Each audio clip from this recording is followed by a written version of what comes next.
Abra sua Bíblia comigo, por gentileza. No primeiro livro de Samuel, capítulo 30, e nós leremos até o versículo 10. 1 Samuel, capítulo 30, leremos até o versículo 10, e depois os versos 18 a 20.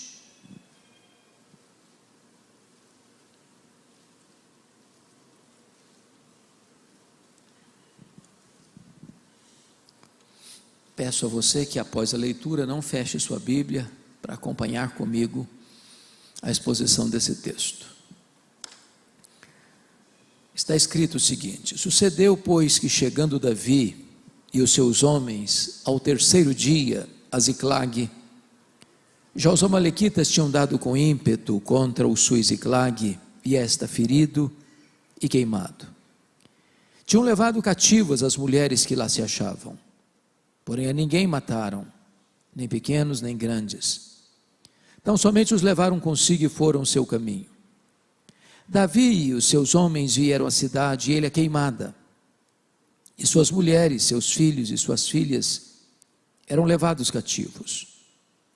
Então Davi e o povo que se achava com ele ergueram uma voz e choraram, até não terem mais forças para chorar. Também as duas mulheres de Davi foram levadas cativas, Ainoã, a jezreelita, e Abigail, a viúva de Nabal, o carmelita. Davi muito se angustiou, pois o povo falava de apedrejá-lo, porque todos estavam em amargura, cada um por causa de seus filhos e de suas filhas. Porém Davi se reanimou no Senhor seu Deus. Disse Davi a Abiatar, o sacerdote, filho de Aimeleque: traze-me aqui a estola sacerdotal. E Abiatar a trouxe a Davi. Então consultou Davi ao Senhor, dizendo: perseguirei eu o bando? Alcançá-lo-ei? Respondeu-lhe o Senhor: persegue-o, porque de fato o alcançarás e tudo o libertarás. Partiu, pois, Davi, ele e os 600 homens que com ele se achavam, e chegaram ao ribeiro de Besor, onde os retardatários ficaram. Davi, porém, e 400 homens continuaram a perseguição, pois que 200 ficaram atrás, por não poderem, de cansados que estavam, passar o ribeiro de Besor. Verso 18. Assim Davi salvou tudo quanto haviam tomado os amalequitas. Também salvou suas duas mulheres. Não lhes faltou coisa alguma, nem pequena, nem grande, nem os filhos, nem as filhas, nem o despojo, nada do que lhes haviam tomado, tudo Davi tornou a trazer. Também tomou Davi todas as ovelhas e o gado, e o levaram diante de Davi, e diziam: este é o despojo de Davi. Eu gostaria de tratar com vocês desta passagem, e esta passagem retrata uma grande crise familiar. O sogro quer matar o genro. O sogro é o rei Saul, o genro é Davi, o sucessor no trono de Israel. O sogro está louco, está atirando lanças, está tomado por espíritos malignos. O genro não tem mais para onde fugir, nem cidades, nem vilas, nem aldeias, nem desertos, nem cavernas. Diz a Bíblia que então Davi, acuado e acossado pela fúria do sogro, que faz do assassinato do genro o seu maior projeto de governo, resolve buscar asilo político fora de Israel. E ele vai para o território filisteu, que era o povo arqui-inimigo do povo de Israel, e encontra graça aos olhos do rei Aquis, rei filisteu, que o constitui em seu escudeiro pessoal. Até mesmo designa para Davi e os seus 600 homens, com suas respectivas famílias que o acompanhavam, a cidade de Ziclague, como a sua cidade refúgio. Diz a Escritura que num dado momento, o rei Aquis marcha com o seu exército para Israel, para guerrear contra Saul e o seu povo. E Davi, naquela conjuntura, ia à frente do rei filisteu como seu escudeiro pessoal. Quando de repente, os príncipes filisteus disseram para o rei: Davi é israelita, Davi é guerreiro, Davi é um herói de guerra. Se ele se voltar contra nós, ele vai nos impor uma acachapante derrota. Então despede-o. É loucura ter este homem no nosso exército. A contragosto o rei Aquis o dispensou. E quando eles retornam para Ziclag, eles constatam que uma tragédia havia acontecido. Os terroristas do deserto, os amalequitas, tinham invadido a cidade de Ziclag. Tinham queimado a cidade. Tinham ferido a cidade.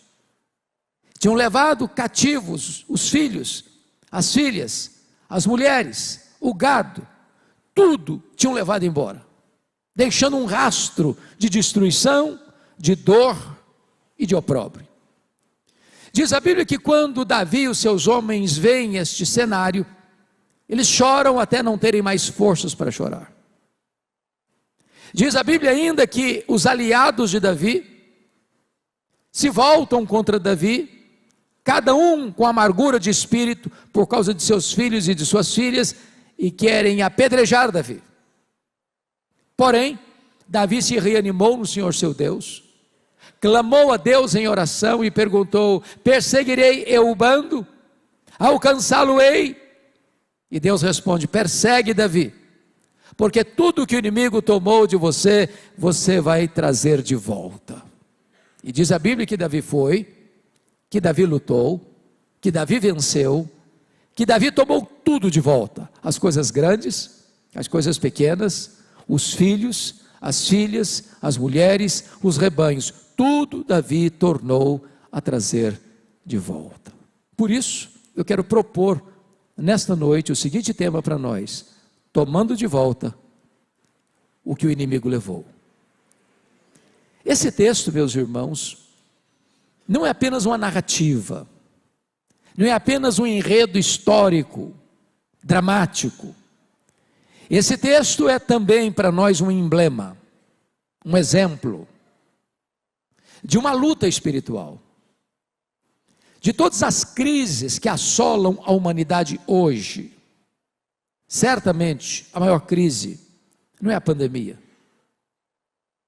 que ceifou mais de 6 milhões de pessoas.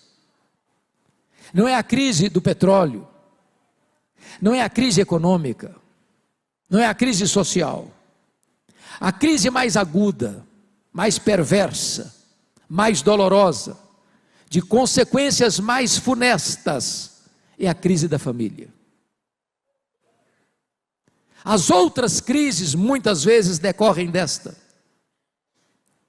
E esse texto vai nos mostrar que estes amalequitas, invasores, terroristas do deserto, que por onde passavam deixavam um rastro de destruição, são para nós um símbolo do inimigo que ataca frontalmente a família. E a família está debaixo de ataque, de forças ocultas e de forças reveladas, de forças humanas e de forças espirituais. A família está sendo atacada hoje nos parlamentos, nos palácios, nas cortes, na grande mídia, na imprensa, no cinema, no teatro, na televisão, nas mídias sociais, por todos os cantos, de todas as formas.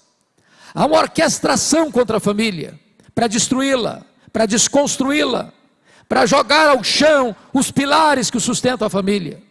E esse ataque é real, não é uma ficção, não é uma quimera, é um fato incontroverso. E esse fato está estampado de forma eloquente nesta passagem. Eu queria que vocês olhassem comigo como é que é este ataque do inimigo. Então vejamos o versículo 1. Sucedeu, pois, que chegando Davi e os seus homens ao terceiro dia a Ziclague, já os amalequitas tinham dado com ímpeto contra o sul Ziclague. Grifem esta palavra, dado com ímpeto. A ideia aqui é de um ataque violento, furioso, implacável, devastador. É assim que o inimigo ataca a família, irmãos. Os filhos, as filhas, os adolescentes, os jovens, os casais. É assim, com essa fúria, para destruir, para roubar, para matar, para minar a família, para arrancar os fundamentos. Há muitas famílias sendo destruídas por esse ataque frontal do inimigo. Eu estava pregando certa feita em Vitória, no Espírito Santo, e pregava numa casa, num culto familiar. E enquanto eu pregava, uma mulher chorava convulsivamente. Terminei de pregar, fui conversar com ela para saber o que estava acontecendo. E ela olhou para mim com um olhar triste, abatido, e me disse assim: pastor Hernandes, o diabo destruiu a minha vida. E eu perguntei: mas o que a senhora quer dizer com isso? Ela me respondeu: eu tinha uma família, meu marido, meus 2 filhos, um bom apartamento, um bom salário, mas não tinha paz na nossa casa. Havia um nevoeiro escuro por sobre a nossa casa. Não havia paz no nosso lar.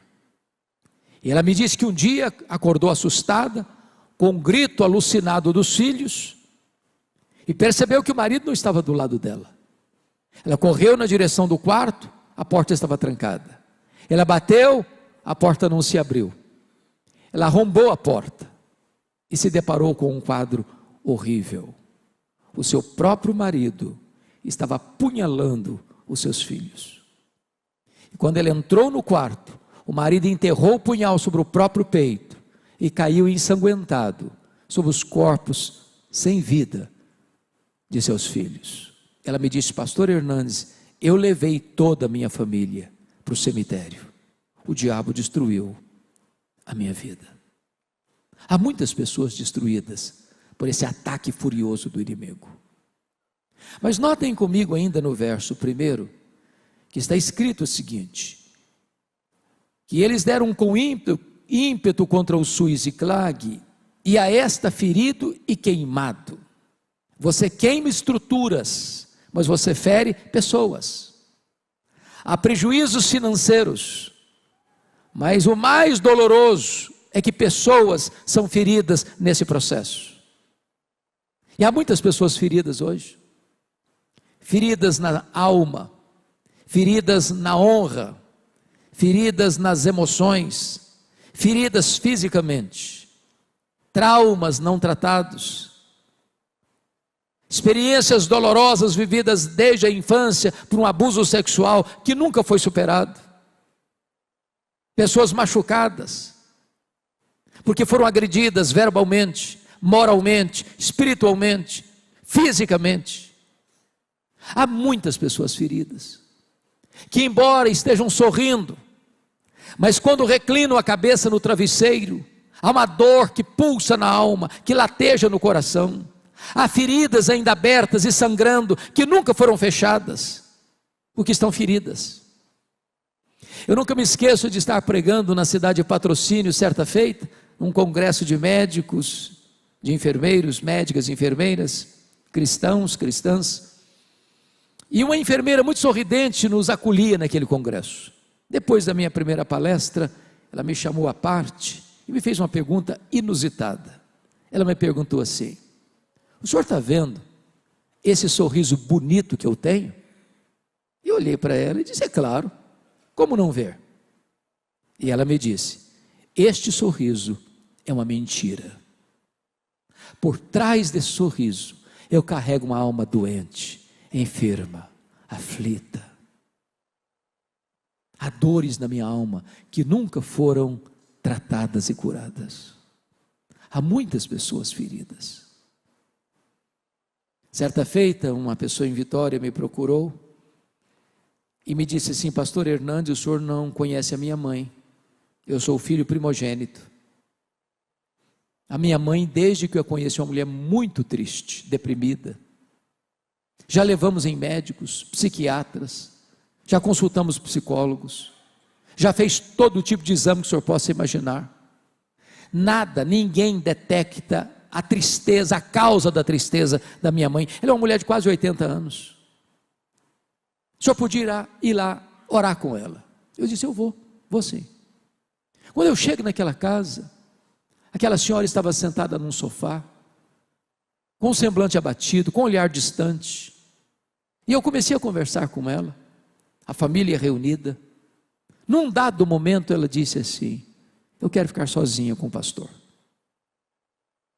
Quando eu fiquei sozinho com ela olhou nos meus olhos e me disse assim: pastor Hernandes, eu sofro há 60 anos. E eu perguntei: o que houve? Ela me respondeu: eu traí o meu noivo. Ele nunca ficou sabendo.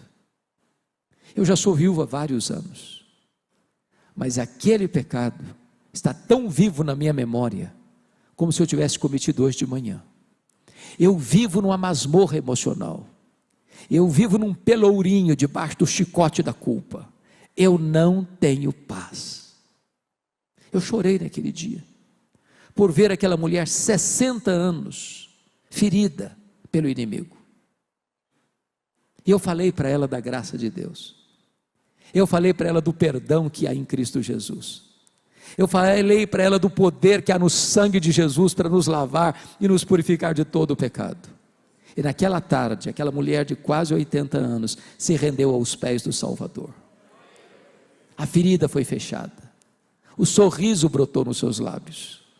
Eu tive o privilégio de acompanhá-la, de discipulá-la, de batizá-la e de acompanhá-la há quase 10 anos, quando o Senhor Jesus a chamou. Mas ela estava ferida 60 anos pelo inimigo.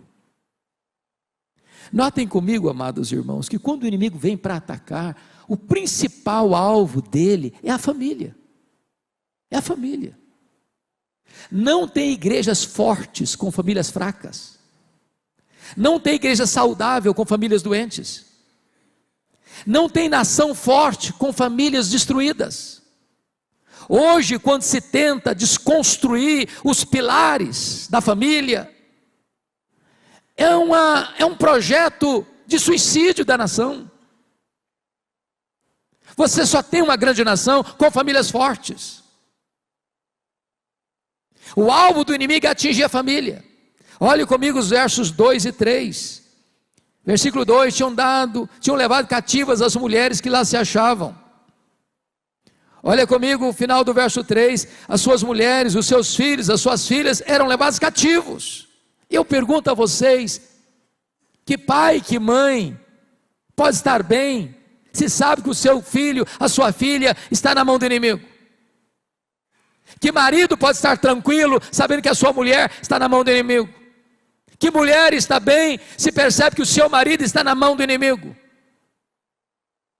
Há muitos maridos prisioneiros, há muitas mulheres prisioneiras, prisioneiros da pornografia, prisioneiros da imoralidade, prisioneiros da ganância, prisioneiros da mágoa, prisioneiros do ódio, prisioneiros de tantas amarras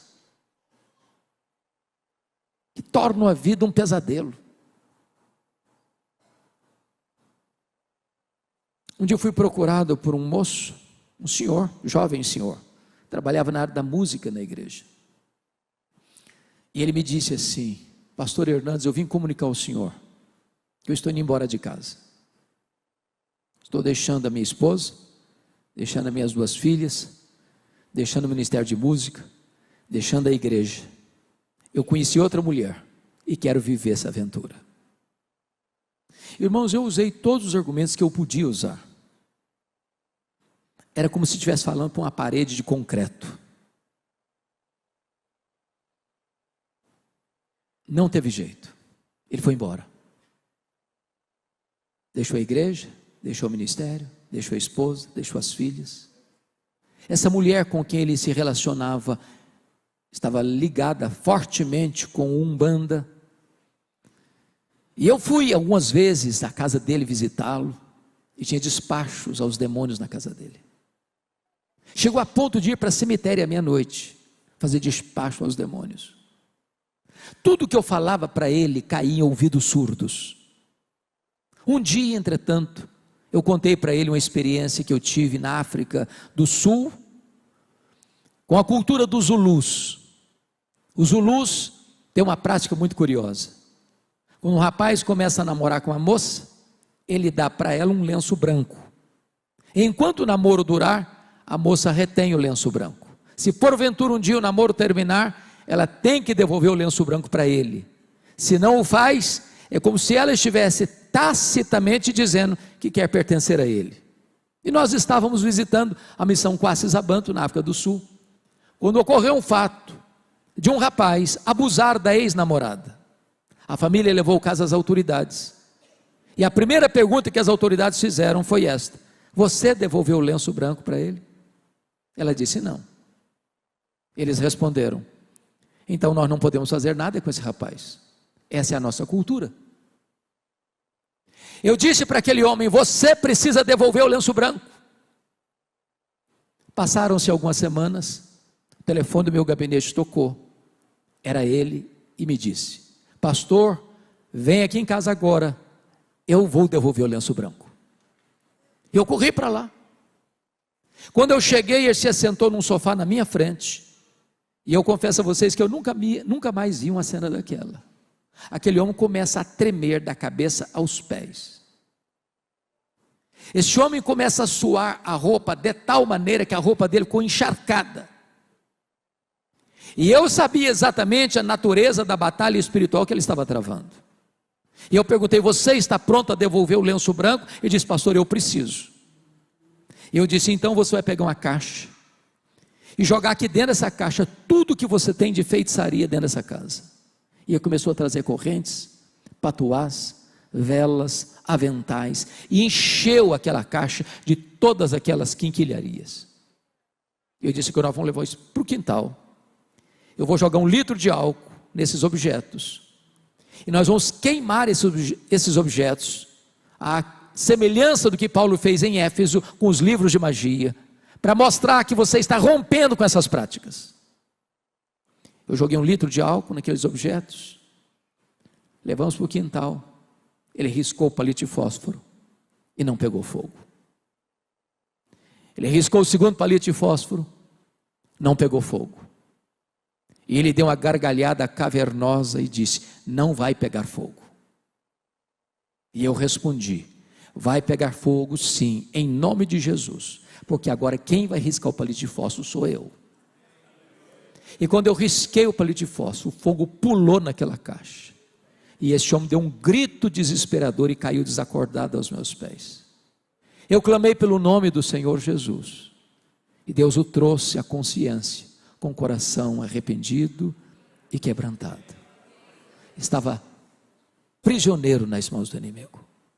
Há muitas pessoas, irmãs, que estão prisioneiras de um hábito, de um vício, de uma prática pecaminosa, precisando de libertação. Mas vejam vocês que esse inimigo tem outra artimanha. Confira comigo, por gentileza, o verso 6. Está escrito: Davi muito se angustiou, pois o povo falava de apedrejá-lo, porque todos estavam em amargura, cada um por causa de seus filhos e de suas filhas. O inimigo vem e faz o estrago.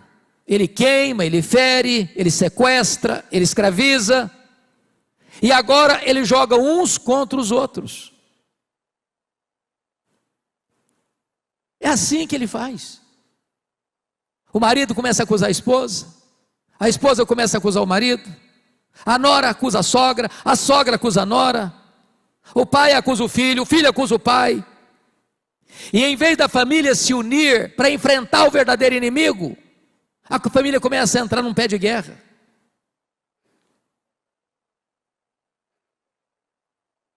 É muito importante entender que o seu problema não é seu marido, não é sua mulher, não é seu pai, não é sua mãe, não é seu sogro, não é sua sogra. A nossa luta não é contra carne e sangue, a nossa luta é contra principados e potestades, contra dominadores deste mundo tenebroso, contra forças espirituais do mal. Nós não podemos entrar nessa luta com armas carnais, nós temos que entrar nessa luta com armas espirituais, poderosas em Deus para destruir fortalezas e anular sofismas. A nós, na nossa família, irmãos, que não se desata com brigas, com discussões, a nós que só se desatam quando nós nos voltamos para Deus e entendemos a batalha espiritual que estamos travando dentro da nossa casa. Me permita fazer uma declaração aqui, soleníssima. E a declaração é esta: se nós fizermos dos nossos aliados inimigos, nós faremos do inimigo aliados. Cuidado, para você não atacar aqueles a quem você mais ama. Cuidado para você não ferir seu marido, sua mulher, seus filhos, seus pais, seus avós, seus tios, seus primos, seus sobrinhos, sua família. Entenda o que está por trás, orquestrando, prendendo, escravizando, torturando, machucando, ferindo. Mas há outra coisa que eu destaco, está lá no verso 16, nós não lemos, mas vamos ler agora. Está escrito aí o seguinte: e descendo, guiou, e eis que os amalequitas estavam espalhados sobre toda a região, comendo, bebendo, e fazendo festa por todo aquele grande despojo que tomaram da terra dos filisteus e da terra de Judá. O que significa isso?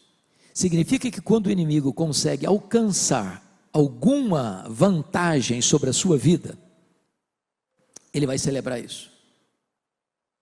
A grande pergunta nesta noite: onde a minha vida, onde a sua vida, onde a nossa casa, onde a nossa família está produzindo festa? É no acampamento de Deus ou no arraial do inimigo? Me permita ilustrar isso com um exemplo bíblico. Vocês lembram e conhecem a história de Sansão, o único juiz de Israel que fez carreira solo. Sansão teve um nascimento milagroso, teve uma vida prodigiosa, mas teve uma morte vergonhosa. Sansão era consagrado a Deus como nazireu desde o ventre materno, cheio do Espírito Santo desde o ventre materno. Nasceu para uma grande missão, ser o libertador do seu povo. Sansão, como nazireu que era, ele tinha 3 coisas que ele não podia fazer. Ele não podia tocar em cadáver, ele não podia beber bebida forte, bebida alcoólica, ele não podia cortar o cabelo. Diz a Bíblia que um dia ele está caminhando com seu pai em Tímina, território filisteu, e ele viu uma moça filisteia, e ao chegar em casa, ele disse para o pai dele assim: papai, eu quero aquela moça, eu quero aquela moça para mim. Seu pai disse: meu filho, mas essa moça é filisteia, essa moça tem outros valores, tem outra crença, tem outros deuses, aliás essa moça é do povo que nos oprime. E ele respondeu para o pai assim: eu quero esta, porque só desta eu me agrado. Em outras palavras, não tem papo, não tem conversa, não estou querendo conselho. Notinha de rodapé, notinha de rodapé. Eu sou pastor há 40 anos, eu nunca vi um rapaz e uma moça que, tendo desobedecido pai e mãe na área do namoro, que tenham sido bem-sucedidos no casamento. Eu não conheço. Não importa se o seu pai é redondo ou quadrado, se é doutor ou analfabeto, escute seus pais, escute seus pais, escute seus pais. Diz a Bíblia que, quando ele estava indo para conhecer a moça, passando no meio de uns vinhais, um leão novo saiu em cima dele, e ele era muito forte, pegou o leão e rasgou, como se rasga um cabrito, e jogou do lado de fora da estrada. Quando eu leio esse texto eu dou risada, sabe por quê? Eu não consigo rasgar um coelho, quanto mais um leão. No dia do casamento, eu acho que ele devia estar até com gravata borboleta,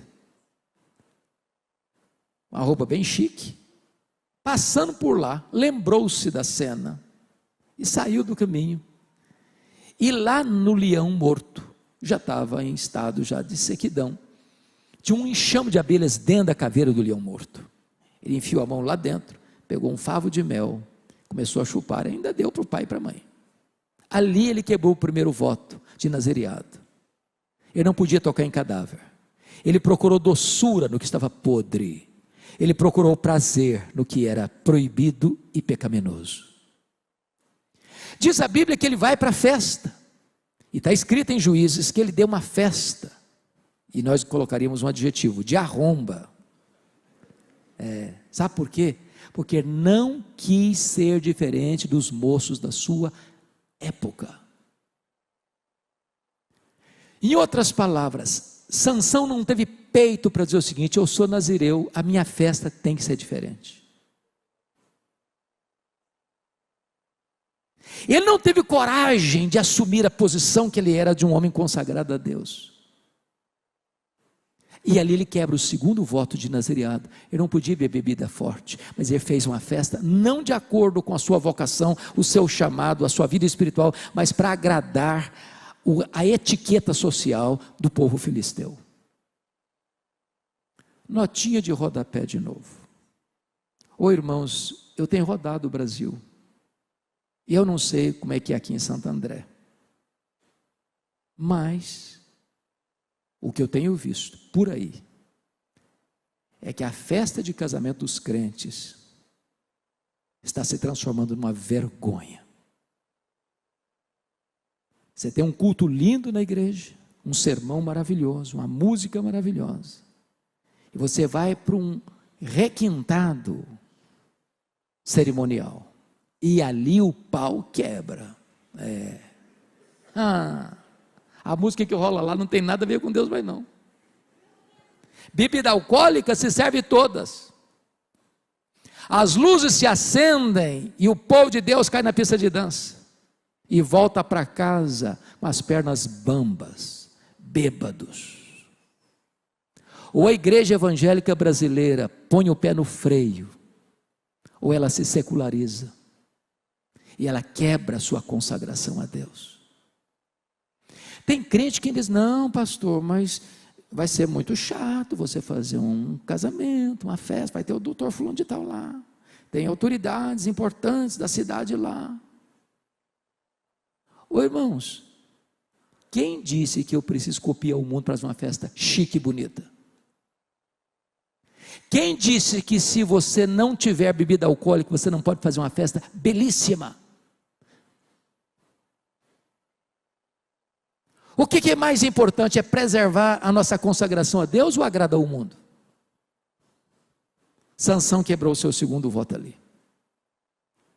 Diz a Bíblia que ele propôs um enigma muito esquisito na festa, e ele teve que sair da festa para matar 30 homens. Tem graça uma coisa dessa?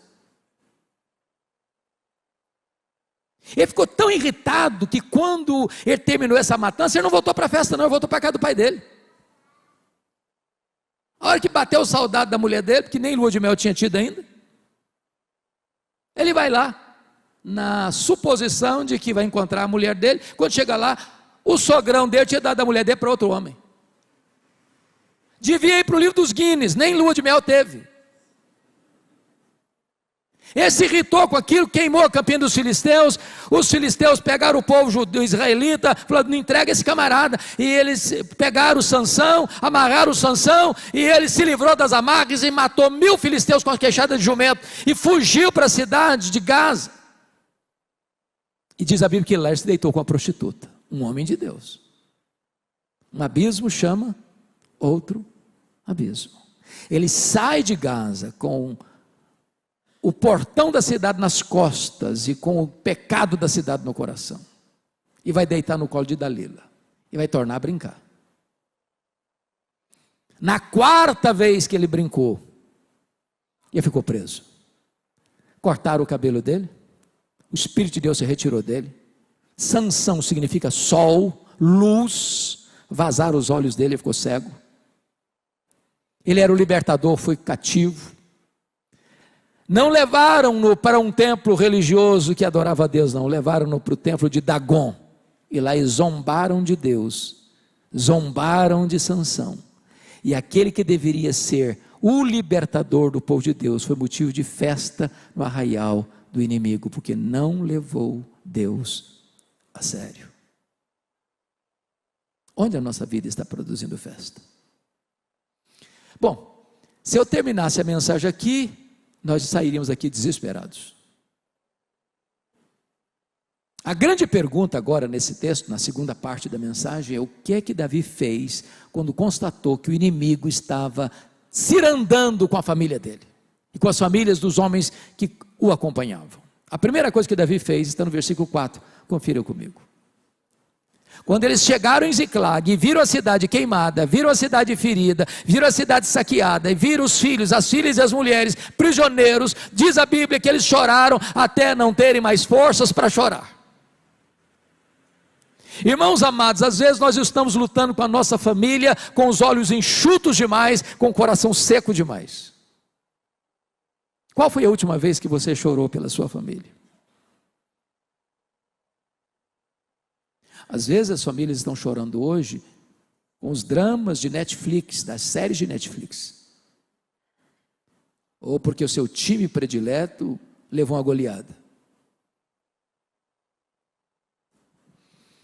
Eu acho que todos vocês já ouviram falar do pastor Tim Simbala, pastor batista, no Brooklyn, Nova York. Uma das igrejas mais expressivas e de ministério de música mais conhecido na América. Um dia o pastor Tim Simbala chegou em casa e a filha dele, primogênita, adolescente, disse para ele assim: papai, eu não quero saber mais do seu Deus, não quero mais saber de igreja, eu quero curtir a vida. Adolescente. E o pai chorou, o pai pediu, o pai insistiu, não adiantou não, a menina botou uma mochila nas costas e saiu de casa. Pastor Tim Simbala pensou em abandonar o ministério. Ele disse: meu Deus, eu não tenho estrutura emocional para continuar sendo pastor numa situação dessa. Um dia um pastor, colega dele, ligou para ele da Flórida, disse: pastor Tim Simbala, esqueça essa menina, toca a sua vida, toca o seu ministério, ela não está nem aí com você. Mas eu pergunto a vocês, que pai esquece uma filha? Que mãe esquece um filho? E o pastor Tim Simbala relata num dos seus livros, que um dia ele está numa vigília de oração na igreja, e levanta-se uma irmã, e disse assim: pastor Tim Simbala, a nossa igreja nunca levantou um clamor em favor da sua filha, a nossa igreja nunca chorou pela sua filha. E ele disse que naquela vigília de oração, todos os irmãos, irmãs presentes na vigília, deram as mãos, e fizeram um grande cordão ao redor dos bancos da igreja. E ele disse que naquela noite, aquele templo se transformou numa sala de parto, de dores, de soluços, de gemidos. Quando ele voltou para casa de madrugada, ele disse para sua esposa: querida, eu não tenho dúvidas de que Deus libertou a nossa filha nessa madrugada. 2 dias depois, a campainha toca bem cedo, a esposa vai atender, era sua filha, em lágrimas. Ela entrou para dentro de casa, abraçou o pai e disse: papai, me conte o que aconteceu há 2 dias de madrugada. Eu estava em casa e fui acordada e tomada por um senso profundo da presença de Deus. Parece que escamas caíram dos meus olhos e eu fui profundamente impactada pela presença de Deus. Eu quero dizer para o Senhor que eu estou de volta para Deus, eu estou de volta para minha família, eu estou de volta para a nossa igreja. Jesus mudou a minha vida. Eu quero dizer para vocês nesta noite que nós não geramos filhos para a morte, nós não geramos filhos para o cativeiro. Os nossos filhos são herança de Deus, os nossos filhos são promessa de Deus, eles são bênção de Deus, e nós nunca vamos abrir mão deles em nome de Jesus.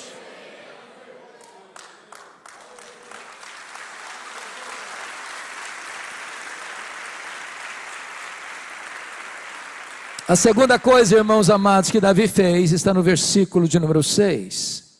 Lá no final está escrito assim: porém Davi se reanimou no Senhor seu Deus. Notem vocês que tem aqui uma conjunção adversativa, porém, porque o contexto aqui é dramático. Esses 600 homens que estão com Davi eram aliados de Davi, leais a Davi, prontos a lutar com Davi, a morrer por Davi. Mas agora estão enfrentando uma situação inusitada. filhos e filhas prisioneiros, e eles botam a culpa na conta de Davi, e querem matar Davi. Eu não sei a leitura que vocês fazem, mas de vez em quando a leitura que eu faço desse texto, eu me coloco no lugar de Davi como um pastor de uma igreja de 600 membros. E de repente, numa hora difícil do ministério, não tem nenhum dos membros do lado do pastor. Aliás, todos os membros querem apedrejar o pastor. Como você reagiria diante disso? Por isso tem a conjunção adversativa. Porém, Davi se reanimou no Senhor, seu Deus. Ele não se reanima porque ele é forte. Ele não se reanima porque tem muita gente do lado dele. Ele não se reanima porque o inimigo é fraco. Ele não se reanima porque ele tem uma estratégia. Ele se reanima no Senhor, seu Deus. Sabe o que Davi está nos ensinando? Com Deus tem saída. Com Deus tem esperança. Com Deus o fundo do poço não é o último limite. Com Deus o milagre está chegando. Com Deus a esperança. Eu não sei qual é a sua causa hoje, que precisa de um milagre. Talvez é um casamento que está quase acabando. Talvez é um filho que se desviou da igreja e endureceu o coração. Talvez é uma situação de enfermidade na sua casa, que os médicos já deram a sentença. A medicina chegou ao último limite, não tem mais o que fazer. Talvez é uma situação dramática na sua vida financeira da sua empresa. Eu não sei qual é a sua causa hoje, mas Jesus está aqui hoje e Ele é poderoso para reverter esse quadro. Ele é poderoso para curar, Ele é poderoso para libertar, Ele é poderoso para restaurar. Ele está aqui hoje, Ele é o Deus da restauração. Reanime-se no Senhor, seu Deus. Há pouco tempo eu estava aqui em São Paulo e uma mulher veio conversar comigo.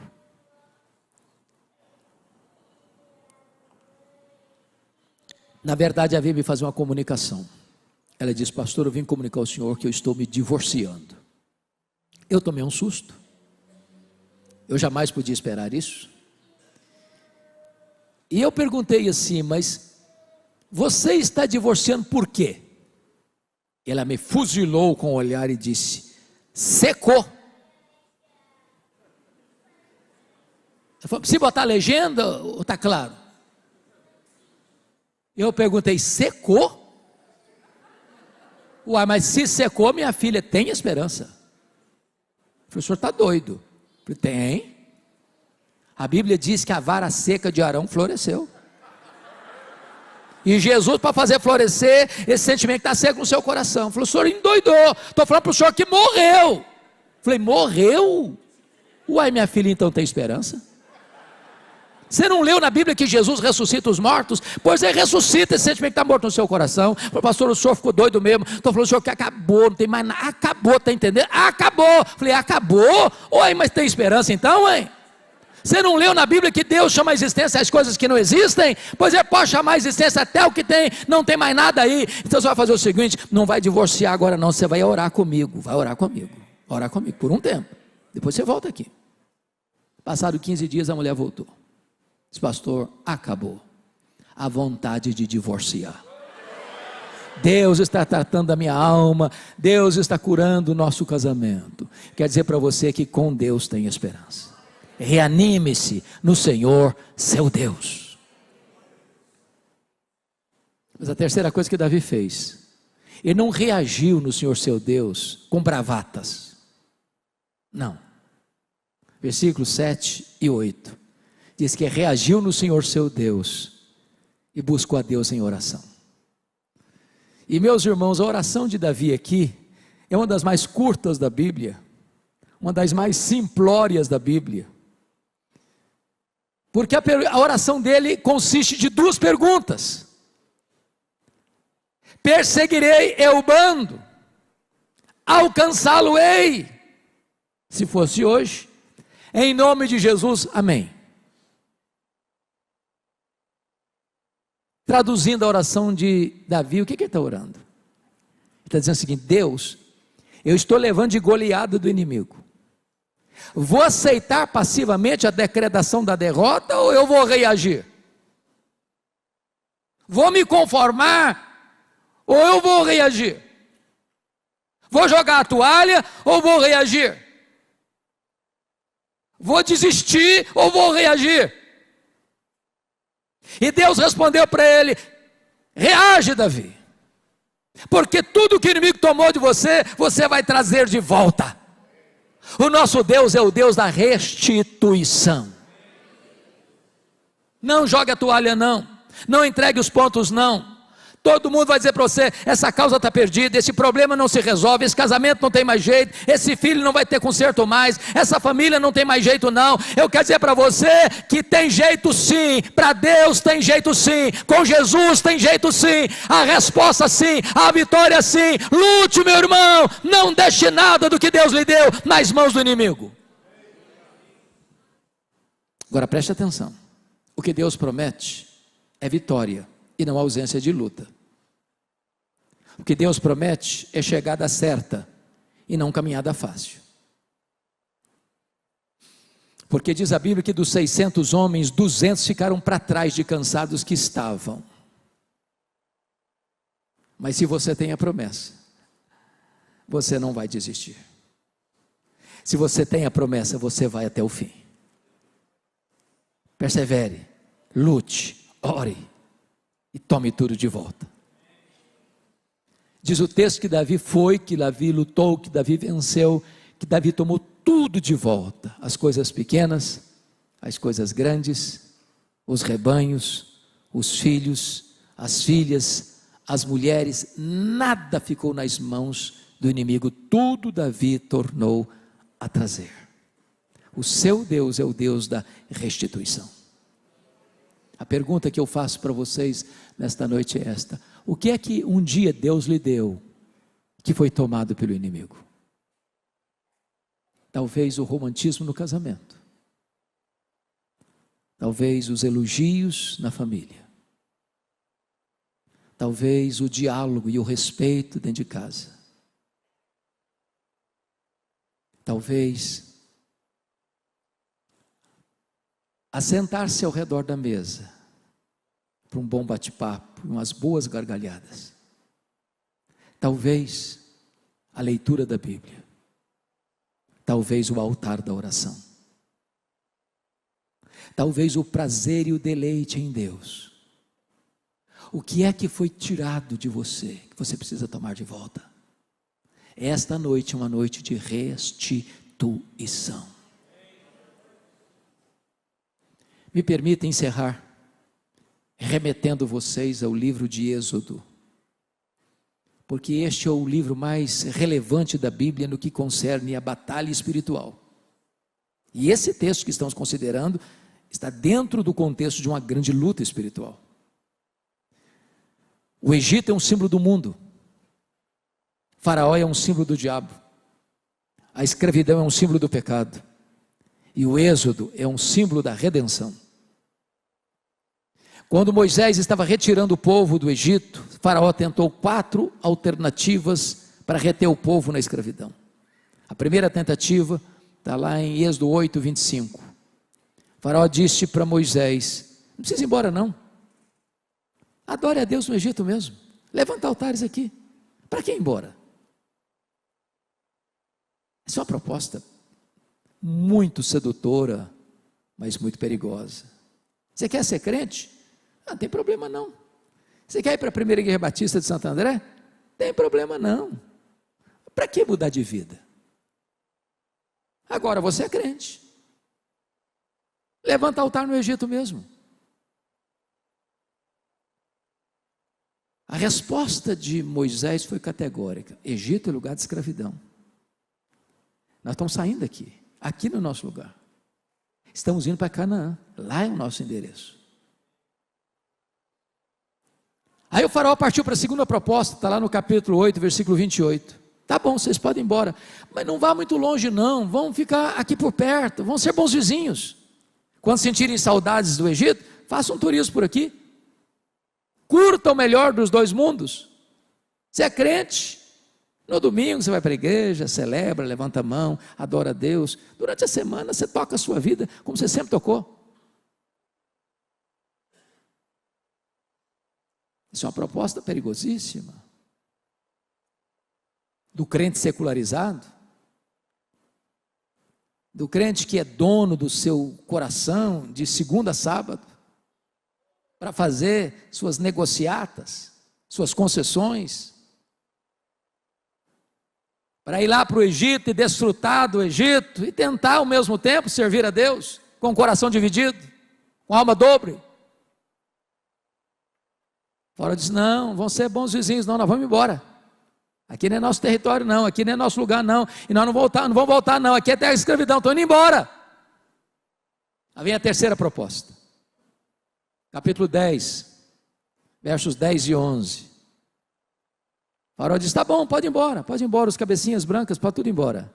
Mas os filhos, a moçada, fica no Egito. Vocês servem a Deus, os filhos de vocês servem ao Egito. Aqui tem uma ideia perigosa, é a ideia de que o jovem tem que curtir a vida, e a vida passa, e a juventude passa, então o jovem tem que curtir a vida no mundo.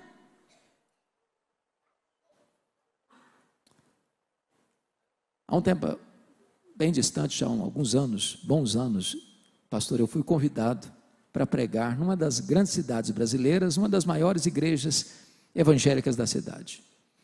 E eu tenho um problema sério, dentre tantos. Eu me perco quando alguém me pede para pregar sobre um assunto, um tema. Eu não sei falar sobre tema.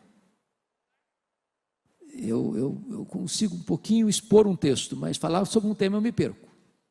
Naquele dia me deram um tema, e era um trabalho de jovens, e o tema que me deram era santidade.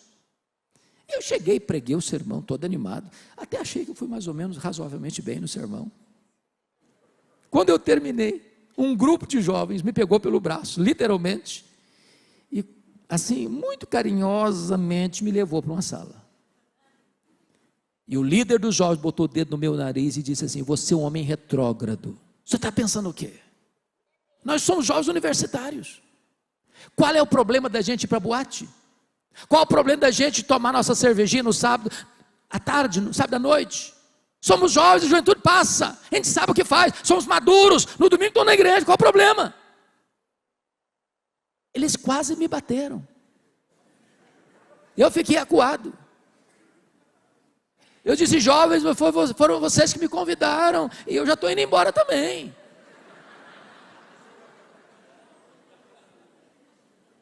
Mas eu disse, antes de ir embora, eu preciso dizer duas coisas para vocês. Primeira coisa, 1 Coríntios 10, 31. Portanto, quer comais, quer bebais, quer façais qualquer outra coisa, fazei tudo para a glória de Deus. Eu disse, vocês querem ir para a boate? Pode ir. Querem ir para o bar? Pode ir. Querem tomar todas? Pode ir. Desde que seja para a glória de Deus. Se conseguirem, vão em frente. Duvido que consigam. Então você chega lá, ó, que estiver tomando todas, eu estou tomando todas para a glória de Deus. Quando estiver naquele namorozinho de concessões, está dizendo, ó, estou nessa situação aqui para a glória de Deus. Se conseguirem, vão em frente.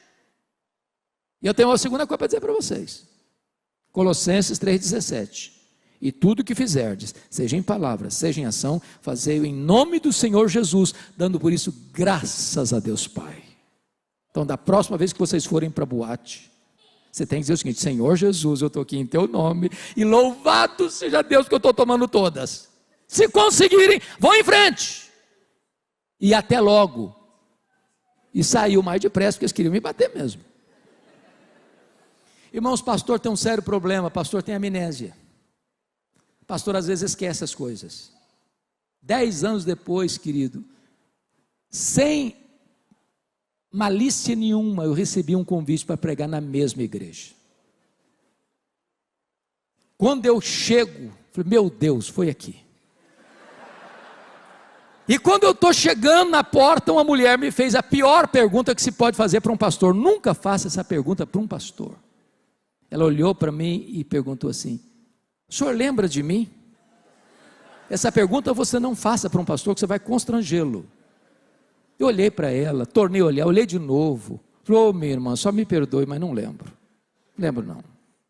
Ela me disse, eu sou mãe daquele rapaz que botou o dedo no seu nariz. Falei, pronto, não apanhei do filho, vou apanhar da mãe agora. Falei, disse, o que aconteceu com seu filho? Ela me disse, pastor Hernandes, Deus mudou a vida do meu filho, naquele dia que o senhor o confrontou. O meu filho, Deus transformou a vida dele naquele dia. Meu filho é um homem de Deus. Meu filho é um líder nessa igreja. Meu filho é um homem cheio do Espírito Santo. Eu quero dizer para vocês, jovens, que lugar de jovem curtir a vida é na presença de Deus, é na casa de Deus, porque só na presença de Deus tem plenitude de alegria. Mas aí, em quarto lugar, o Faraó partiu para a quarta proposta. Êxodo 10, 24 a 26. O Faraó disse assim, ô Moisés, tá bom, pode ir embora todo mundo, pode todo mundo. Vocês vão embora, os rebanhos de vocês ficam no Egito. Vocês servem a Deus, o dinheiro de vocês serve ao Egito. Irmãos, tem crente que parece que tem uma jararaca no bolso. Tem crente que diz, eu estou convertido a Jesus, mas o coração dele parece estar convertido, porque a boca está falando isso, mas o bolso não está não. Então preste atenção nisso. Se o seu bolso ainda não está convertido, cuidado, porque o seu coração também provavelmente não estará. A Bíblia diz que onde estiver o teu tesouro, aí estará o teu coração. A resposta de Moisés para Faraó foi emblemática. Ele queria todos os rebanhos, e Moisés respondeu assim, Faraó, escute esta, nenhuma unha vai ficar no Egito, nenhuma unha, até hoje eu não sei para que serve uma unha, mas nenhuma unha vai ficar no Egito, tudo que nós somos, tudo que nós temos é de Deus, vai estar a serviço de Deus. Eu quero encorajar você nesta noite, a tomar de volta o que Deus lhe deu, e não deixar nem uma unha nas mãos do inimigo, porque o nosso Deus é o Deus da restituição. A Ele a honra, a Ele a glória, a Ele o louvor, agora e eternamente. Amém.